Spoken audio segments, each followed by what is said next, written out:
काल सुषमा अंधारे देखील बोललं की देशमानता जर कमी होती तर CCTV फुटेजमध्ये एवढं स्पष्ट का दिसत आहे पण राष्ट्रवादीचे नेते यावर का बोलत नाही? मला वाटतं हा चौकशीचा भाग आहे आणि या विषयावर कृपा करून कुणी राजकारण करू नये. आज दुसराच दिवस आहे आणि अशा विषयात ठीक आहे चौकशी झाली पाहिजे. का झालं, कशामुळे झालं, कोणाचं दुर्लक्ष झालं हा विषय ठीक आहे, पण काहीतरी संशय व्यक्त करायचा, काहीतरी पॉलिटिकली बोलायचं मला वाटतं हे अतिशय अयोग्य आहे. या विषयावर कोणी बोलताना थोडं गांभीर्य लक्षात घेऊन विषयाचं बोललं पाहिजे. चौकशी सखोल होते. दिल्लीहून सगळ्या टीम त्या ठिकाणी आलेल्या आहेत, BJCच्या टीम आलेल्या आहेत, सगळे त्या ठिकाणी काम व्यवस्थितपणे चाललेलं आहे. स्वतः मंत्री त्या खात्याचे त्या ठिकाणी होते, गृहमंत्री येऊन गेले, पण विनाकारण काहीतरी संशय तयार होईल अशा पद्धतीने कोणी बोलू. काही वक्तव्य असे आहेत की ते राजकीय आहे. मला वाटतं एवढ्या गंभीर विषयामध्ये एवढ्या दुर्दैवी ही घटना आहे आणि त्यामध्ये मला असं वाटतं की थोडं आपण सांभाळून बोललं पाहिजे. बहुत दोन्ही राष्ट्रवादी पुन्हा विलिनीकरण होईल अशा चर्चा रंगत आहेत आणि होणार असल्याचं सुद्धा अगोदर चर्चा होती. अजितदादांच्या काळातही 8 फेब्रुवारीला ती घोषित होईल असं सांगितलं जात होतं. तुम्ही या सगळ्याकडे कसं बघताय? मला वाटतं हा दोन्ही पक्षांचा विषय आहे. म्हणजे अजितदादा गट असेल आणि शरद पवार साहेबांचा गट असेल हा त्यांचा दोघांचा विषय आहे. आता त्या संदर्भामध्ये काही आधी हालचाली सुरू होते असं आपण दाखवत होतो. तशा पद्धतीने काही मूव चाललेली होती, पण आता अखाली दादा आपल्याकडून निघून गेलेत. खरं म्हणजे हे खरं अनखलनीय आहे, पण वस्तुस्थिती आहे. आता पुढे काय होतं या संदर्भामध्ये हालचाली होतील, पण मला वाटतं 2-3 दिवस तरी जाऊ द्यावे लागतील. सुनेत्रा पवारांकडे उपमुख्यमंत्रीपद दिलं पाहिजे अशी आता मागणी पुढे येते. याकडे सगळं कसं बघतो? पटेल आणि भुजबळांनी पण भेट घेतली. मला वाटतं हा राष्ट्रवादी काँग्रेसचा दादा गटाचा प्रश्न आहे. या संदर्भात आम्ही काही टिप्पणी करणं हे काही मला वाटतं योग्य होणार नाही, पण हा सर्वस्वी त्यांचा विषय. त्यांचे जे आमदार आहेत, त्यांचे सर्व नेते आहेत दुसऱ्या फळीतले, ते या बाबतीत विचार करतील, ठरवतील. माननीय मुख्यमंत्री मोदयांची मला वाटतं कारण आपण यातच बघितलं की भेटही घेतलेली आहे. जास्तीत मला काही या विषयात माहिती नाही. काल मुख्यमंत्री महोदय मुंबईला गेले आणि मी पुण्याहून इकडे आलेलो आहे, जळगावला आलेलो आहे. भाजपने अजितदादांमध्ये 70,000 कोटींचे आरोप घोटाळ्याचे आरोप. मला वाटतं हे विषय हे आरोप मागे घ्यावेत अशी ही खरी श्रद्धांजली ठरायला सज्जन. मला वाटतं या विषयामध्ये कुणीही राजकारण करू नये मला असं वाटतं. म्हणजे आज दुसरा दिवस आहे आणि आपण काय बोलतोय काय नाही, तर याला थोडंसं आपण आपला कंट्रोल ठेवला पाहिजे मला असं वाटतं. त्यामुळे 2-4-5 दिवस नंतर तुम्हाला काय बोलायचं ते बोला, पण आज दुसराच दिवस आहे आणि आपण काय बोलतो आहोत. मला वाटतं सगळ्या गोष्टीमध्ये राजकारण केलंच पाहिजे का आणि त्याची काही काळवेळ असते की नाही हा माझा प्रश्न खरा म्हणजे. अर्थसंकल्प आता देवेंद्र फडणवीस सादर करतील असं आहे.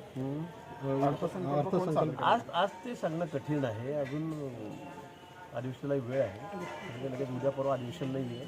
तोपर्यंत अजून काय घडामोडी होतात, कशा पद्धतीने पुढची मंत्रिमंडळाची रचना होते, दादांकडे 3-4 खाते होते ते कुणाकडे जातात. माननीय मुख्यमंत्री मोदी आणि राष्ट्रवादीचे नेते आहेत ते आज भेटलेले आहेत, ते ठरवतील. उपमुख्यमंत्री सहित अनेक खाते होते, मात्र ते खाते अजित पवार गटाकडे जाणार का इतर कोणत्या पक्षाकडे जाणार? आता मी काही पक्षाचा सर्व आहे का? तुम्ही मला हा प्रश्न विचारता म्हणजे किती चुकीचं खरं म्हणजे असं नाही आहे. मला वाटतं की आता या बाबतीमध्ये माननीय मुख्यमंत्री जे आहेत ते या संदर्भावरती आपले सभागृहाचे नेते आहेत, ते या संदर्भामध्ये चर्चा करून निर्णय घेतील.